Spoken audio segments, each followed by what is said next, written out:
Hi. എത്ര പേർക്ക് ഇങ്ങനെ ഇഷ്ടമാണ് ടി വിയിൽ ഇങ്ങനെ പാട്ടൊക്കെ വെച്ചിട്ട് അടുക്കളയിൽ ഇങ്ങനെ ജോലി ചെയ്യാനൊക്കെ? എനിക്ക് ഭയങ്കര ഇഷ്ടമാണ് കേട്ടോ. ടി വിയിൽ ഇങ്ങനെ പാട്ടിട്ടിട്ട് അത് അവിടെ പോയിരുന്ന് കാണുന്നതിനേക്കാളും എനിക്കിങ്ങനെ അത് കേട്ടോണ്ട് ഇങ്ങനെ ഇന്ന് ജോലി ചെയ്യാൻ എനിക്ക് ഭയങ്കര ഇഷ്ടമാണ്. ഇന്ന് ഉണക്കമീനുണ്ടേ, ഉണക്കമീൻ കറി ചെയ്യാൻ പോവാം. അതിന് വേണ്ടിയിട്ട് ഒരു കത്തിരിക്ക, ഒരു കുറച്ച് 3 പീസ് മുരിങ്ങക്ക, ഒരു തക്കാളി മൊത്തം എടുക്കത്തില്ല, പകുതി എടുക്കത്തുള്ളൂ, ഒരു പച്ചമുളക്, ഇനി കുറച്ച് ചുമന്ന ഉള്ളിയും കൂടെ അരിഞ്ഞെടുക്കും. ചുമന്ന ഉള്ളിയും ചെറിയ ഉള്ളിയും, പിന്നെ തേങ്ങയ്ക്കുള്ള മസാല ഞാൻ മുളക് പൊടി ചൂടാക്കുക കേട്ടോ. മുളക് പൊടി നമ്മൾ കടയിൽ നിന്ന് പൊടിച്ചിട്ട്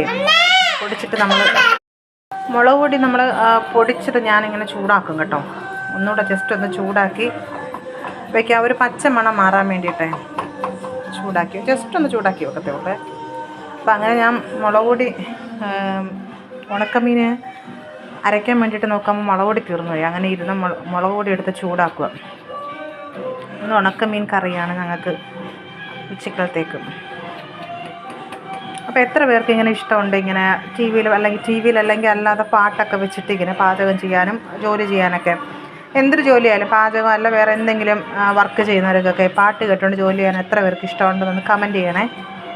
അപ്പോൾ ഓക്കെ, ഇനി ഞാൻ കറിയൊക്കെ വെച്ചിട്ട് ഞാൻ വീഡിയോ എടുക്കാം. ഇന്ന് ബ്രേക്ക്ഫാസ്റ്റ് വീഡിയോ ഇടാൻ മറന്നുപോയി. ഇന്ന് ബ്രേക്ക്ഫാസ്റ്റ് ഞങ്ങൾക്ക് റവയായിരുന്നു, മാവും പപ്പടമായിരുന്നു. തേങ്ങ ഒരു ചെറിയ ഉള്ളി ഒരു 5-6 എണ്ണം, കുറച്ച് 1/2 സ്പൂൺ മഞ്ഞൾപ്പൊടി, ഒരു 1/4 സ്പൂൺ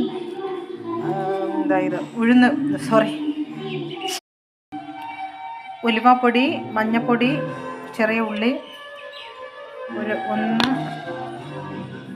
2 സ്പൂൺ, കുറച്ച് മഞ്ഞൾപ്പൊടി, കുറച്ച് മല്ലിപ്പൊടി ഇട്ടിട്ടുണ്ട് ഇതിനകത്തോട്ട്. ഇനി നമുക്ക് ഈ അരിഞ്ഞ് വെച്ചിരിക്കുന്ന പച്ചക്കറി ഇട്ട് കൊടുക്കാം. ഉരുളക്കിഴങ്ങ്, കത്തിരിക്ക, മുരിങ്ങക്ക, പിന്നെന്താ മുളക്, ഇനി തക്കാളി ഇടണം.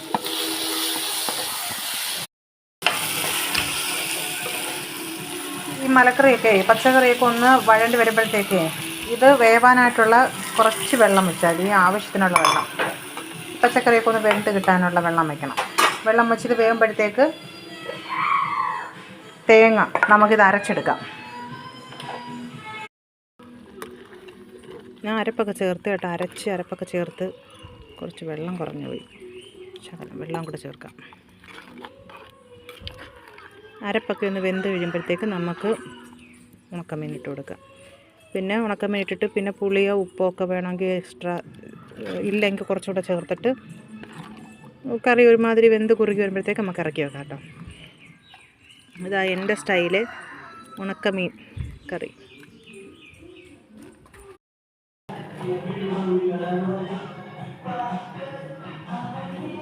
കരുവാട് റെഡി.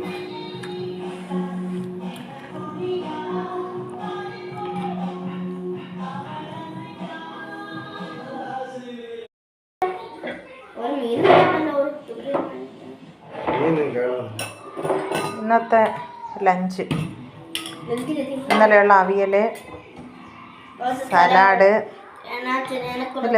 എടുത്തോ. പിന്നെ ഇന്നത്തെ കരിവാട് കുഴമ്പ്. കരിവാട് നല്ല ഫ്രഷ് കരിവാടാണ്. കരിവാട് വീട്ടിൽ തന്നെ ഉണ്ടാക്കിയതാണ് ഞങ്ങൾ. അത് ഫ്രഷ് കരിവാട് കറി. കരിവാടൊക്കെ എന്ത് ചെയ്യണേ, എല്ലാ കരിവാടും നിങ്ങൾ വാടിച്ചെടുത്തോ. പിന്നെന്താ, നമുക്ക് ഒഴിക്കാനായിട്ട് മോരുണ്ട്, പിന്നെ രസമുണ്ട്. ഇത്രയേ ഉള്ളൂ. ബൈ.